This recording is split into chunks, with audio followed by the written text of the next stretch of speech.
So I tried to get this episode done yesterday, but I took my family down to Disneyland, and I was going to do this episode in the damn hotel lobby if need be, but the internet wasn't working there, yada yada. Let's move on. Obviously, this is going to be a spoiler discussion, but just want to let you know why this is a day late. I got home from vacation, got everything done, kids in bed, and I went straight to this. So there you go. American Horror Story 1984 episode 2, Mr. Jingles. Let's talk about it. So one thing that I missed in the last episode, because I just genuinely don't give a shit about real life serial killers, is that the Night Stalker is Richard Ramirez. So no one really gave me shit for it. I just found out about it after and I was like, oh, okay, that makes sense. But I don't really know much about Richard Ramirez, nor do I even care, because I don't find real killers to be all that interesting. It's just not my thing. And so, yeah, there you go. The Night Stalker is Richard Ramirez, which is made abundantly clear in this episode. I just didn't catch it in the first one because I know very little about Richard Ramirez. The only thing that I know is that the mother of my children finds him to be the scariest of all the killers for some reason. She just says that when she's seen his pictures, he terrifies her so much that even though she bought a book on him and is kind of obsessed with that shit, she could not bring herself to read the book because she just thought she would be too scared. So that's about my interaction with Richard Ramirez. I legit don't know anything about the guy. So that's why I missed out on that one. All right, so this episode starts with the psychiatrist coming to warn Margaret that she is in danger. Margaret, of course, doesn't seem to care because she's got plans. We're going to get into like theories and whatnot. I think I have a decent amount of theories, and I even heard a theory and I like it and I want to discuss it, and I want to discuss my theories on why that theory might work or how it could go if it is true. But let's stick to this. So the psychiatrist who pulls up to very Halloween-esque music, she leaves, and her death reminded me a lot of the VW bug kill in Friday the 13th Part 6, Jason Lives. It's not that the kill or anything looks is similar. It's just the way it's shot. It's the, even though the road's a little different, for some reason it felt very reminiscent. And that just could be me watching some slashery thing and filling in my slasher knowledge and just being like, oh, this looks reminiscent of that. But it just, I thought I'd mention it.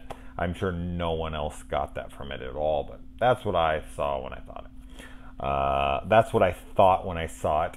Let's flip that around and make it right. All right. So then we find out about Brooke's wedding. Worst wedding since Game of Thrones, okay? Holy shit, man. This is a brutal ass wedding. So her husband, this is where we get a confirmation that Brooke is a virgin, or so she says.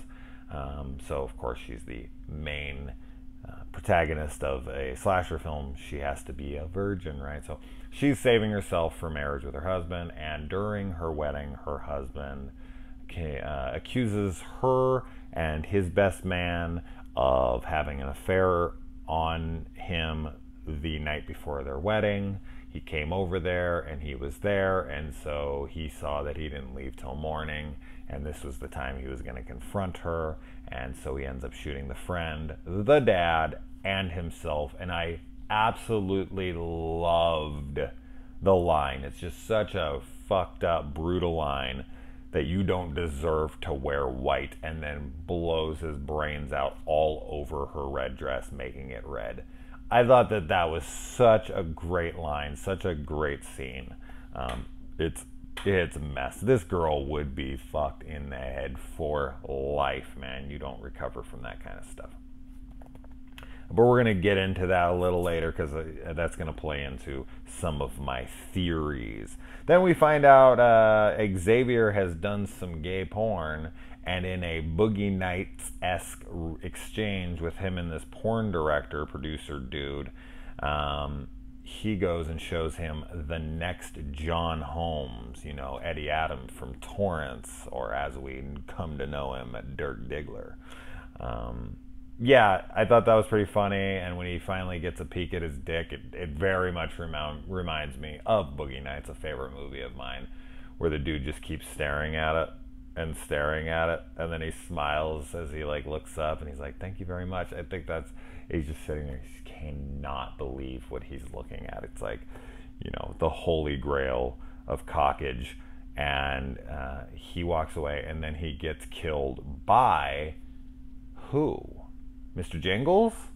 I don't know. We're gonna get to that in my theories here at the end with where this is heading, because this episode gets very supernatural. So we got a supernatural slasher, which is not uncommon. You got the Hatchet franchise. You've got anything post Friday the 13th, Part 6 and on. There's plenty of supernatural slasher, so that's not uncommon here. Now, so Richard Ramirez kills this hiker, the hiker that already died. Now he's killed again, and then he kills him yet again, and he cuts out his innards and everything, which is a pretty good kill. Then he slits his throat and whatever, and then he comes back, and 2 minutes later he runs into him again. And Ramirez is like, "I know I'm crazy, but I didn't think I was this fucking crazy." So he has an interaction with him, and he pulls up his little identification card, and the guy's name is Jonas or something. And with all the different letters, you look at it, you're like, wait a minute. And you look at it, and it's a fucking anagram for Jason Voorhees. Pretty funny. Little cute thing there that they threw in. But that being said, this guy's just like, he is like, he thinks he's from 1970 because he has an interaction with Margaret later, and she's like, he's like, "You look different." That's going to play into a theory. That's the theory I heard. And he thinks it's 1970 when it's 1984 because this guy was originally killed in 1970 by who? Mr. Jingles? I don't know. I'm starting to have my doubts on if Mr. Jingles is the real villain in this season, but we'll see. So the guys get in the van and then they crash it because what's her damn name? Is it? Oh shit, Rita. Yeah. Rita jumps in front of the car because she was supposedly attacked by Mr. Jingles, but we don't see it on screen. Very suspect. Anytime you don't see anything on screen, always, start wondering how valid what they're saying is. Like, you're being lied to. There's plausible deniability in anything that isn't on screen. If a character doesn't die on screen in movies, never count them as dead. No matter how implied it is, never ever. Look to the Walking Dead Glenn death, the first one, not the actual one later on. As a hairstylist, of course, I have to point this out. So a couple of the guys go and take showers and wash their hair and wash everything, and then 2 minutes later in the episode, they're running around and their hair is all perfectly dried and styled. So yeah, about that. And then there's two different doors that are being banged on and open. So who are the two different? Is it Mr. Jingles, and is it freaking? I was gonna say Freddie Ramirez. Holy shit, Richard Ramirez, or who? Where's that freaking cook chick? We haven't seen her once. All right, so now the theory that I had heard made my mind go, ooh, okay, interesting. So they're all method actors that are there to reenact the camp massacre from the 1970s. And that's why Margaret looks different to him and whatever. Okay, interesting. I'm not exactly on board with that. That's not my personal theory here. But I thought it was cool. I liked it. I thought that, like, the whole idea of they've come back to shoot this. They're all staying in character, but things aren't going the way that they're supposed to. I don't buy it. I just thought that's what I had heard, and that's why I was saying, like, maybe he recognizes her, but maybe he doesn't. Maybe they got an actress that looks a lot like her. Whatever. That's not the one. So one I'm really more interested in is that either A, they're all dead. I know that a lot of people maybe not like that kind of angle on this, but that they've all died, because we've had a few interactions. So we've got the dude who comes back. He's from 1970. Maybe this isn't 1984. Maybe they're stuck in 1984 because they've already all died there. I mean, look at a couple of the things that we've learned about these characters. Brooke, I mean, maybe she died at that wedding. Xavier, maybe he did overdose on heroin. You know, certain things like that. But when the porn producer comes in, he was already killed from before. I don't know. That's interesting. We've got the idea that Margaret is actually the villain here, and that the hitchhiker, I keep calling him a hitchhiker, the hiker, as we knew him now, but now we find out that he is a victim from 1970. Maybe he witnessed her doing the murders, and then he ran off, and she told Mr. Jingles that he did it, so Mr. Jingles goes out and kills him, but then she frames Mr. Jingles because he gets caught killing him. So it's just like, hey, you caught him in the act, he tried to kill me, and then she cuts off her own freaking ear.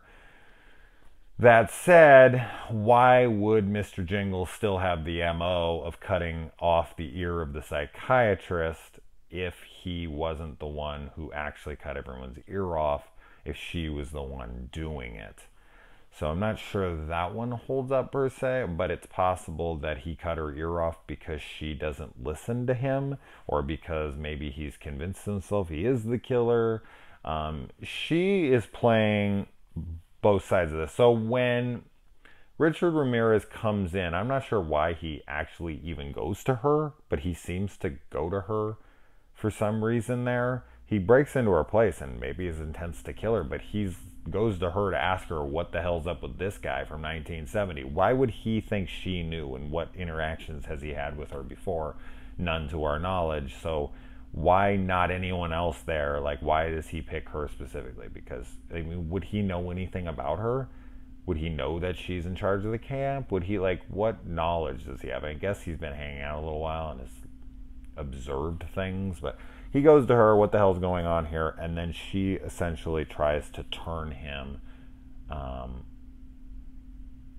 to God and to her side of things. But the porn producer, because she's always spouting about, you know, sin and washing your body and washing the, you know, sin away or whatever, this guy comes in and is spying on men taking a shower, and boom, he's killed from behind, and we can't see it. Now, this is a killer we are already familiar with, and usually when a killer is presented and is shown and then it is not revealed who the killer is in certain sequences, that's because the killer isn't actually the killer in those sequences. I just don't see Mr. Jingles. And did we hear keys? I mean, she has keys. She's unlocking things. She's locking things up in the episode, like getting into the power box. She cuts the whole power to everything. I know she says, like, it's bedtime and she has a mandatory bedtime and all this crap, but she cuts the power and then those guys die and we don't see the face of the killers. And then she makes a pact with Richard Ramirez, who is like a firm supporter of Satan, but then she shows him the light of God and Jesus and baby Jesus and whatever, and then she turns him on their side. So then, if that's true, they're kind of like pack mentality at that moment, and maybe Margaret goes for one door and Richard Ramirez goes for the next. But yeah, I mean, like, the hiker could just be back and he really doesn't have a good memory of what happened. She's like, what happened the last time? And he's like, I don't know. And he's like, the last person I saw was you. And if that's true, why is she standing up? Is this after? Because in the first episode, she's laying on the ground dead, and she has to stop herself from even feeling anything so that he won't finish her off if she even twitches from having her ear sliced off. And then when he sees her, she's just standing there. And I guess this is just him getting up, and that scares him off, and then he runs away, and the killer runs into him with his van, and that's it. And that kind of replays when he's hit by the van in the first episode from the kids coming in 1984. So it's kind of a replay of that. And he just keeps dying over and over again and coming back. But I feel like this is unfinished business, right? That's what ghosts are always in movies. Is I've got unfinished business. He's part of that mystery. Like, what did he see that night? He saw Margaret killing everybody. Did he see something else? Like, why is this guy so obsessed with killing Margaret? A lot of times people are, oh, well, he just wants to finish what he started. It's like, or he wants to kill her because she framed him, you know, and in a psychiatric ward after so much abuse, so much mental trauma. I mean, I'm sure they, you know, I don't think they lobotomized him. It's 1984, so that wasn't a practice anymore, but shock therapy, stuff like that definitely was, to my knowledge. Maybe, I think so, yeah. So did he want revenge? I mean, does he not really understand what's happening? Does he not really like remember as well? So yeah, that's really kind of where I'm lying. Make sure that I don't have any other things on here. I don't think so. I think I covered pretty much everything, but